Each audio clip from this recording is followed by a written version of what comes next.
around my story. Hi there, I'm Carl and I'm 19 years old. I live with my grandpa on his farm on the outskirts of the city. Grandpa is fond of nature and quietude, as these calm his soul and spirit. He loves cultivating flowers and is very skilled in this field. He reads numerous books on unusual species of flowers, including their planting and growing requirements. He can also extract perfume fragrances from flowers. At first, I didn't care about this hobby of his and viewed it as a waste of time. However, after talking with him many times at length and listening to his myriad descriptions of the beauty of nature and flowers, I became hooked on them myself. Now I am as passionate as he is about them, and I love to study and learn about exotic and rare flowers. One of Grandpa's friends happened to be a botanist. He could talk for hours about rare flowers, even imaginary ones depicted in science fiction movies. One evening after he had visited our home and left, we went into the kitchen to prepare dinner when suddenly there came a knock at our front door. I answered the door, but no one was there. Nothing save a small box with a card, which I dutifully carried to Grandpa. The card said simply, "A gift from a dear friend." So we opened the box to find some strange seeds that were unlike any that Grandpa had ever seen before. He read another part of the note. "This is a yasni flower from the future. Get ready for a fantastical, unforgettable trip." We didn't really believe this silly message, but we decided, what the heck, let's plant them and see what happens. In just 3 days, the seeds had produced exotic-looking purple flowers. Grandpa plucked one to extract some perfume from it. It had a wonderfully fragrant smell. Suddenly, I felt enervated and listless. My vision blurred, I couldn't breathe, and I became dizzy and passed out. When I opened my eyes, I was in the middle of some unknown desert. There were unfamiliar-looking parked cars with people in unfamiliar-looking clothes. One of the strangers pointed at me in alarm and shouted, "Catch him!" I ran, but they surrounded me and caught me. They bound my hands and hung me from a horizontal tent frame. I heard a groan and looked to my left to see Grandpa, similarly bound and hanging from another tent frame. The strangers were speaking in a language I had never heard before. Their apparent leader came over to us and said, "See this desert? The entire world is like this. Because of you. You destroyed our world. Our future is dark and bleak now. Those yasni flowers you planted ended up breeding out of control and destroyed the world. You need to pay for your foul deeds." Suddenly, I heard a gunshot. Someone had shot Grandpa in the chest. He was bleeding profusely and appeared to be unconscious or dead. I couldn't tell which. I screamed, and then the shooter came towards me with hatred blazing in his eyes. He stopped and placed his gun barrel to my forehead. I screamed, "No!" and closed my eyes tightly. After a pause and hearing no shot, I opened my eyes to find myself lying on the floor beside Grandpa, the plucked flower lying between us. I woke him up and told him about my dream and found that he had had the exact same dream. He called his botanist friend and described the seeds, the flower, and its fragrance to him. The botanist said the unknown flower sounded similar to one that grew high in the Swiss Alps. It was illegal to import because it was known to induce hallucinations and cause other unpredictable reactions in people. To this day, we have no idea who the dear friend was that sent us these unusual, hallucinogenic flowers. We figure it must have been someone's idea of a practical joke. Or were these yasni flowers indeed sent to us from the future? I am Brenda's child. Or at least I was.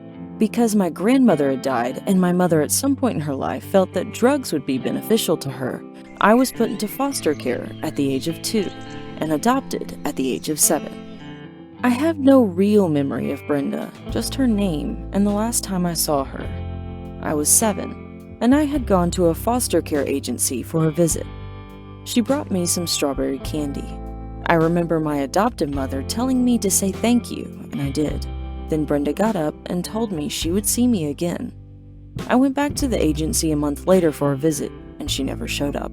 My mother was gone, and I was no longer her child. I was fully aware of being adopted because my adoptive parents, who I've lived with for the past 4 years, asked me how I would feel being their child, and I said I had no problem with it. So they adopted me and my biological sister at the same time. I can remember that when I got adopted, I was happy, but at the same time sad. I was happy because I had a family, a nice warm bed to sleep in every night, plenty of food to eat, and a place to run around. I was sad because I never got to say goodbye to Brenda, and the last time I saw her, I didn't take in what she looked like. I was sad because she never showed up to me again. She had lied when she said that she would. I'm not sure why I never saw Brenda again. But for years, I looked at myself as an intrusion. I figured she didn't want to see me anymore because I needed things and that would get in the way of her buying her drugs. When I went to sleep, I'd have dreams that Brenda had been looking for me and found me. I'd have dreams that she would recognize me and come up to me and say, "It's me, your mother." But I never talked about these things. I guess I just didn't see the point. It wouldn't have changed the feeling of loneliness that she had left behind. My adoptive parents didn't make it that easy for me to talk either. It wasn't that they weren't good to me. They took me on road trips, they took me to, and great adventures, and they got my hair done every 2 weeks. They gave me a stable home, something I probably would have never had if I had been in foster care or still lived with Brenda. But my adoptive mother jumped to conclusions when I would try to tell her little things about boys or school or anything that happened in my life. She always assumed I was getting in some kind of trouble. So there wasn't any way I would have told her about my most painful private thoughts, even if I had thought of telling her. Instead, I just tried to be a nice kid who always seemed happy. I would smile, laugh, and joke. I'd come home and talk about everybody under the sun and how they were doing, except myself. I didn't want my adoptive parents to feel as if I wasn't appreciative or that I didn't love them, so I tried to act as if everything was good.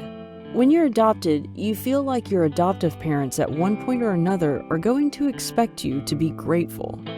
You imagine they're thinking, "We could have left you in foster care."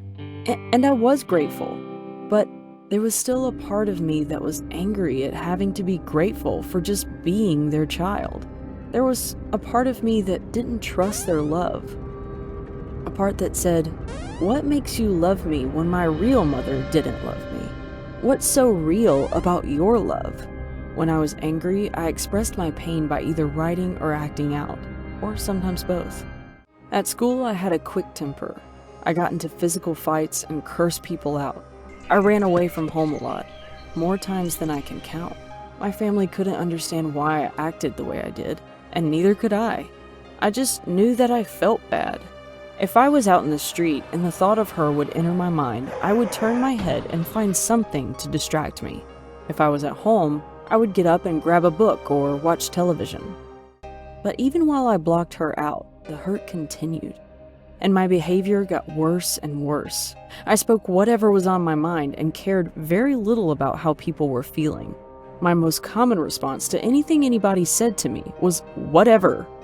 I was rude, rebellious, and the smallest things ticked me off. I had a non-caring attitude, and the worse I got, the more frustrated and angry my parents got. By the time I was 12 or 13, my mother and I weren't really getting along. She often beat me, and a couple of times she could have seriously hurt me. Whenever I got on my mother's nerves, she would tell me, "I don't care who you go and tell that I punished you. If they want you, they could have you because I am tired of you." Or she'd say, "I never had this problem with my sons. Why couldn't you be like them?" I felt like my mother didn't want me, even though she had adopted me. I felt that she wanted a replica of her children, who didn't act out so much and didn't get in trouble in school standards I could never live up to. It didn't help that much that my extended family never really accepted me. Every Christmas, they acted funny towards me. I found out later that some of them never wanted my adoptive parents to adopt me in the first place.